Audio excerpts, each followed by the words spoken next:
aí, ambiente, costumes, barbárie. Foi esse mesmo título que o Dr. Plínio deu. Isso porque ele vai enfocar um assunto que é sempre uma coisa que para condenar o comunismo, né? Isso saiu no Catolicismo, número 74 de fevereiro de 57. Bem, vamos para a primeira aqui. Vejam a fisionomia deste pobre homem que está aí. Este pobre ancião parece uma revivescência de Jó, no mais amargo de suas provações. Uma extrema magreza faz aparecer, por debaixo da pele maltratada, rugosa, exangue, as linhas gerais do esqueleto. Os músculos do pescoço são impotentes para manter ereta a cabeça, que por isso pende de lado, que as orelhas, em virtude da magreza, sobressaem desmedidamente. Os olhos ardem, meio desvairados, no fundo tragicamente sombrio das órbitas. Veja como ele descreve bem, né? As mãos não sustentam sequer o peso de uma xícara. Falamos de Jó. A comparação é inexata.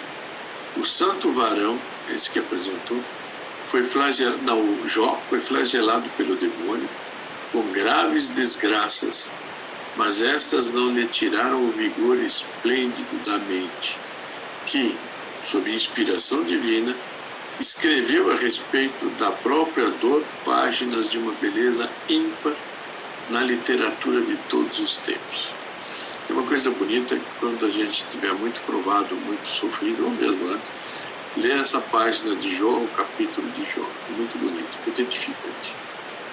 Neste desditoso inferno que nós estamos vendo aí, tem-se a impressão de que o sofrimento desgastou quase todas as energias da alma, cuja vida parece ter se concentrado só no olhar.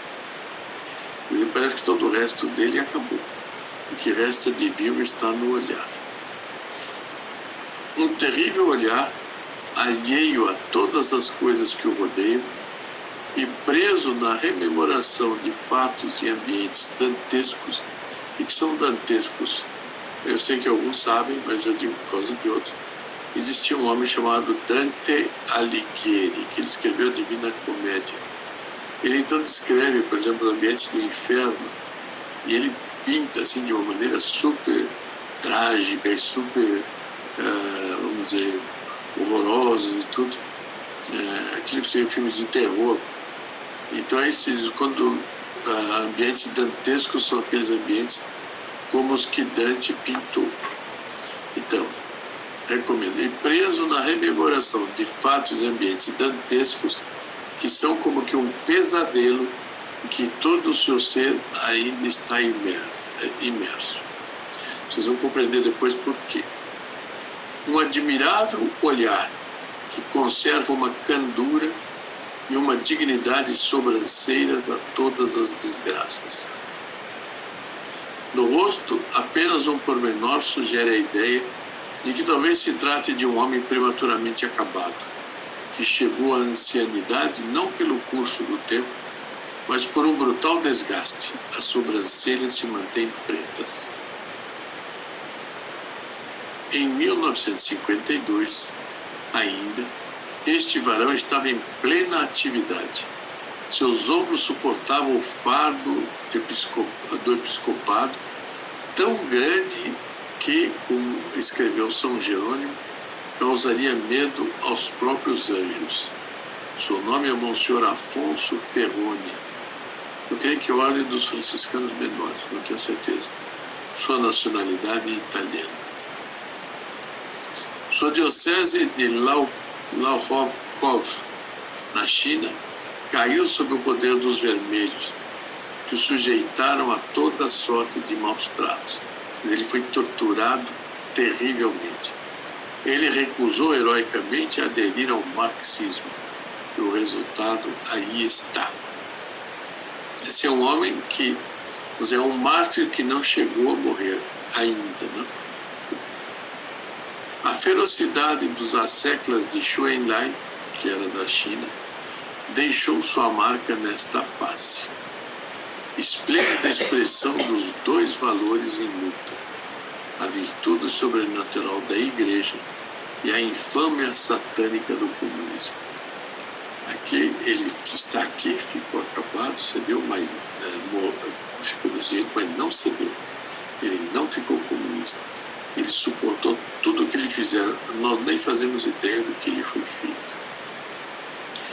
O mesmo ambiente alucinante das masmorras russas e chinesas, a mesma crueldade frenética e requintadamente odienta inerente ao comunismo, teve por vítima, bem longe da China, um outro prelado. Agora ele vai pegar aquele e vai partir para outro. Veja que no fundo ele vai mostrar os dois como foram maltratados pelos chineses, pelos comunistas. Aí está a cena. Vocês vão ver que esse é o cardeal Mindszenty, Joseph Mindszenty, e que gostava de Dr. Clio. As multidões pronunciam seu nome com veneração.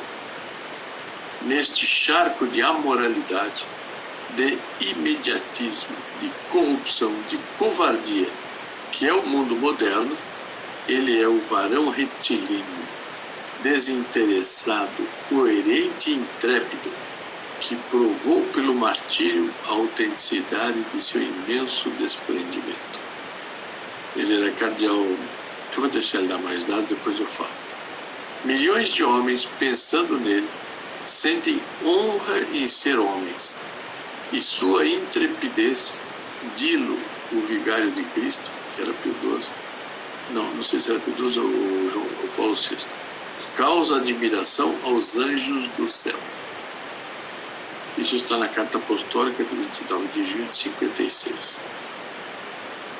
Em nosso clichê, após sua libertação, o cardeal Mindszenty no Palácio Episcopal de Budapeste, cercado por seus libertadores. Ele está com esses soldados que estão em volta dele, o libertaram de um cativeiro que ele estava tendo em... eu creio que aí ele estava... deixa-me ver... Eu creio que ele foi levado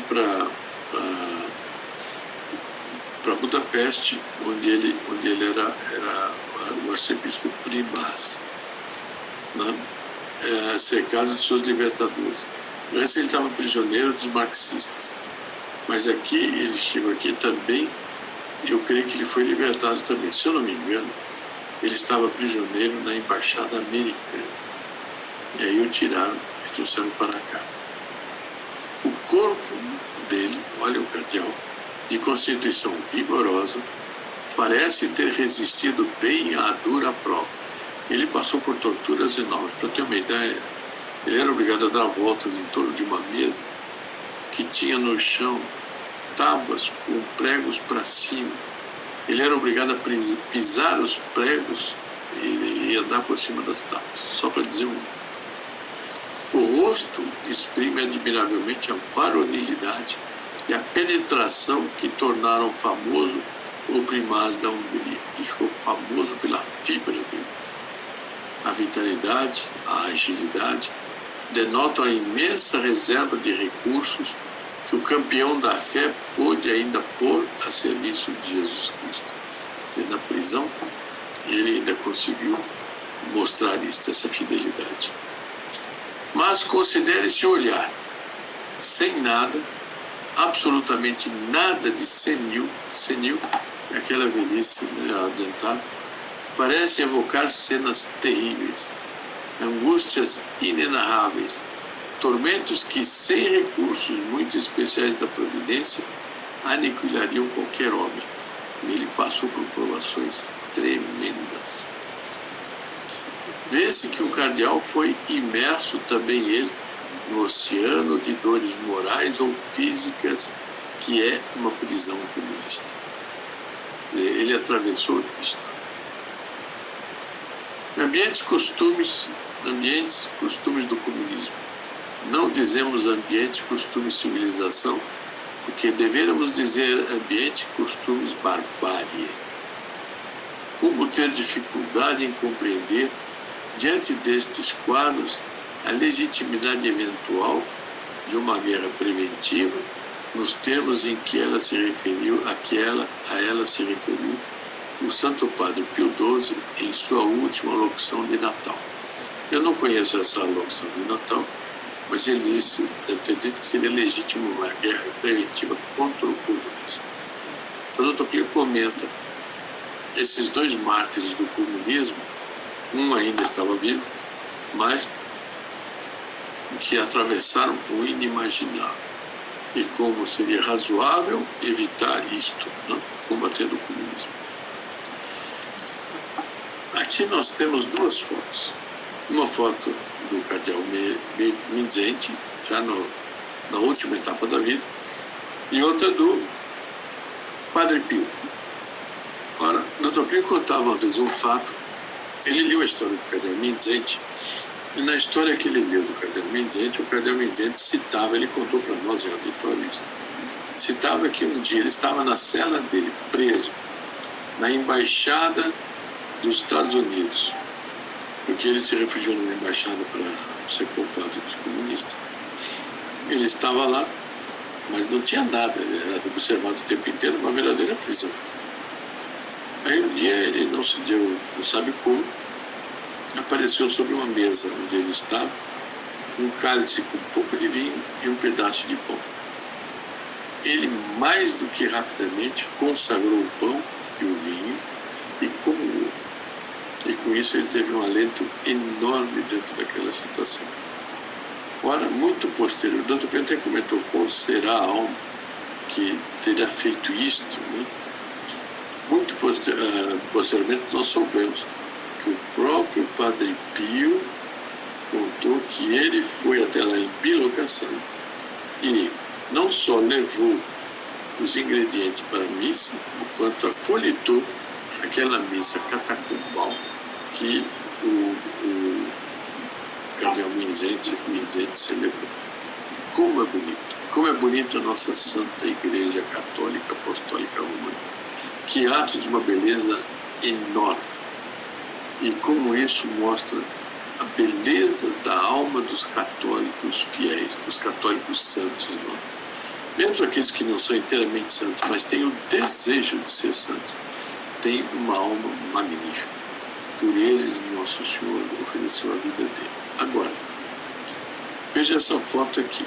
Ele estava lá na Hungria e ele não queria sair da Hungria, porque ele era primaz. O que é o primaz? É o primeiro bispo do país.